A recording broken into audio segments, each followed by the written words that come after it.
ज्ञान हुन्छ हामी भगवानलाई के गर्छौँ एउटा प्राणी हामीबाट जोडिन्छ किनकि धर्मशास्त्रले के भन्छ भने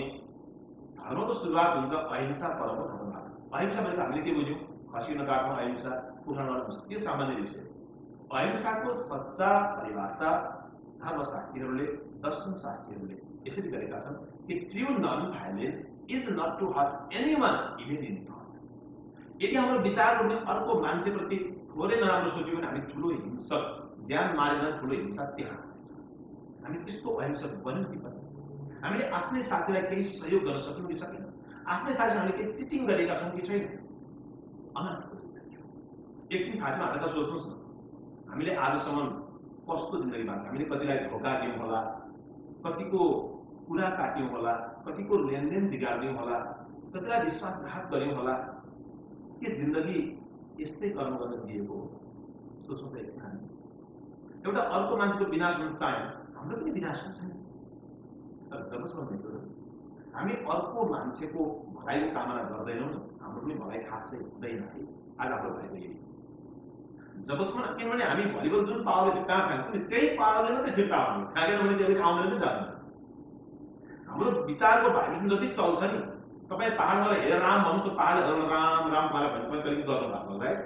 तपाईँ खराब भन्नु त्यसले खराबै हुन्छ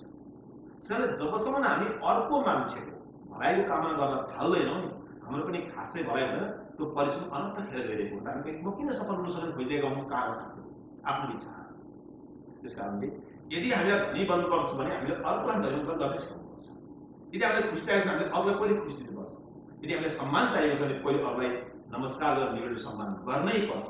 otherwise there is no other way अर्को नै वैसन्ता छैन सुन्नुहोस् न कस्तो छ एउटा मान्छेले धर्म गरेर बडा धर्म गर्छ है भगवान प्रसन्न भएछ भगवानले दर्शन दिएछ अनि भगवानले यो मैले जुन कुरा भन्न गइरहेको छु यो तपाईँहरूको मेन्टालिटी ठ्याक्कै त्यस्तै छ हेर्नुहोस् है भगवान प्रकट हुनुभयो खुसी हुनुभयो ल तिम्रो धर्मले खुसी भयो तिमी वरदान माग जे माग्छौ त्यही पाउँछौ संसारै मागे पनि भइहाल्छ भगवानले के भन्नुभएछ भने तिमीले जे माग्छौ त्यो पाउँछौ तर शर्त नपाउँदै भन्नुभयो शर्त के हो प्रभु भनेर सोधेछ उसले शर्त के हो भने तिमी जे माग्छौ त्यो तिमीलाई प्राप्त हुन्छ त्यसको ठिक डबल चाहिँ छिमेकीले पाउँछ भन्नुभएछ अब उसलाई के गर्नु थाल्यो एउटा गाडी माग्नु छिमेकीले दुईटा गाडी 1 करोड माग्नु त 2 करोड ऊ आफूले पाउने पटक्कै खुसी भयो तर छिमेकीले पाउने बडा डर तपाईँ हामी यस्तै किन भन्नुहोस् न मैले अमेरिका नेपालको हामी सबै नेपाली हो तपाईँ नेपालमा मैले एक तले घर छ मान्नुहोस् न 3 कोठा छ तपाईँको परिवार आनन्दले बसेको थियो सुत्नलाई पुगेको छ गेस्ट आए पनि पुगेको छ किचन छ बात खुसी हुनुहुन्छ तर जुन दिन तपाईँको छिमेकीले 5 तला उठाउँछ नि बिग्राकेले नि भन्नुहुन्छ यथार्थ हाम्रो सबै यही किनकि हामी अरूको भलो किन सही हुँदैन हामीले अनि हाम्रो भलो त हुँदै हुँदैन जति प्रयास गर्नुहोस् यु नेभर अचिभ कहिले हुन सक्नु अनि उसले त माग्नै भुलेछ सोध्छ खाली दबल ऊ आफूले पाउन कहिले विश्वस्त भएन अर्काले पाउने बडा डर भयो माग्न भुलेछ भगवानले भन्नु अरे भाइ तिमी केही त माग म त्यहाँ बसेर मिल्दैन म जानुपर्छ सोच्दा सोच्दा सोच्दा के माग्छ तपाईँलाई हे प्रभु मेरो आँखा फुटाइदिनुहोस् भन्नु छिमेकी त अन्धै हुँदैन हामी सबैको विचार यस्तै यस्तै छिमेकी उसलाई आफूले एउटा आँखा फुटेकोमा दुःख छैन छिमेकी अनुहारमा बडा मजा छ त्यत्रो धर्म गरेको भगवानले दर्शन दिएको उसले चाहिएको आँखा फुटेर अन्त्यमा भने जबसम्म हामी अरूको भलाइमा सोच्न थाल्दैनौँ नि मित्रहरू तपाईँ जति पढ्नुहोस् जे गर्नुहोस् कहीँ कतै अल्झिरहनुहुन्छ प्रकृतिलाई अगाडि बढ्न दिँदै दिँदैन क्या हेर्नुहोस् तपाईँ हामीलाई ढाक्न सक्नुहुन्छ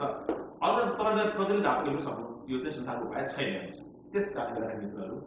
जहिले पनि भगवानको मन्दिर र मस्जिद र तर्फमा गएर कहिले केही नमाग्नुहोस् है किनकि संसारमा मागेर कुनै प्राप्त हुँदैन माग्ने मान्छे कहिले खुसी हुन्छ सुखी हुन्छ यदि मागेरै प्राप्त हुन्थ्यो भने मैले यति दर पनि मागेको हुन्थ्यो भगवानले दिइहाल्यो गाडी पनि मागेको हुन्थ्यो घर पनि मागेको हुन्थ्यो तर हामी अलिकति अस्तो प्रयास गर्दैछौँ हात जोडेर हे प्रभु